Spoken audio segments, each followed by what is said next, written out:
Hello, I'm Paul Daniels, Superintendent of the New Richmond Exempted Village School District. Over the past few weeks, we've been listening closely to our community.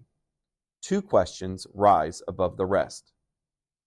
Why is the district asking for a 1.25% earned income tax, expected to generate approximately $5.2 million each year?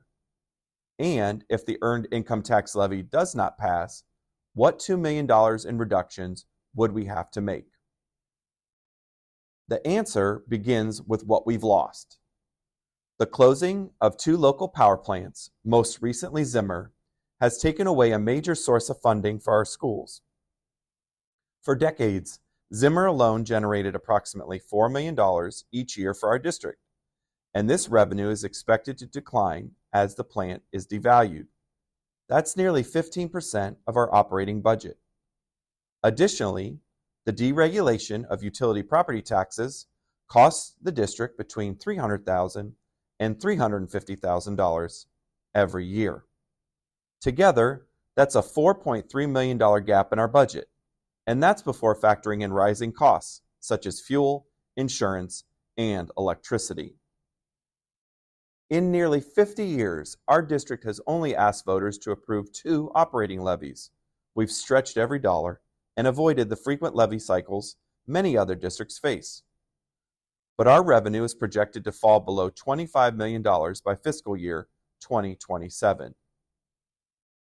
So why request more than the $4.35 million we've already lost?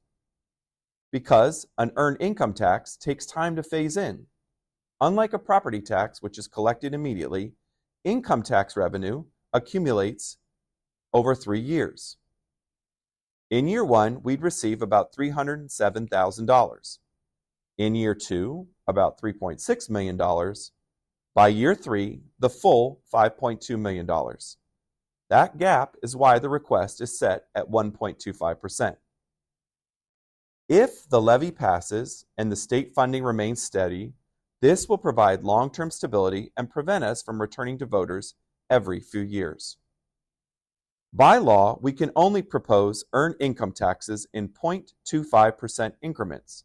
A 1% earned income tax would generate about $4.16 million, not enough to cover the combined losses from Zimmer and deregulation payments. That would leave us with a budget shortfall, forcing us to return to voters much sooner. But if it does not pass, the district will be forced to reduce $2 million each year until new revenue is secured. What would that mean? It could mean eliminating 5 to 8 teaching/administrative positions, as well as support staff like aides, custodians, drivers, and secretaries. Transportation would revert to state minimum standards, which means no high school busing. Other reductions could include eliminating all-day kindergarten, removing double English language arts blocks at the middle school, and scaling back mental health services. Athletic fees would increase, family caps would be removed, and pay to play would rise. We may also see larger class sizes, fewer electives, reductions in instructional resources, and even reconfiguring schools by grade bands. None of these decisions would be made alone. We will continue to hold forums, listen to families, and make sure changes reflect community priorities.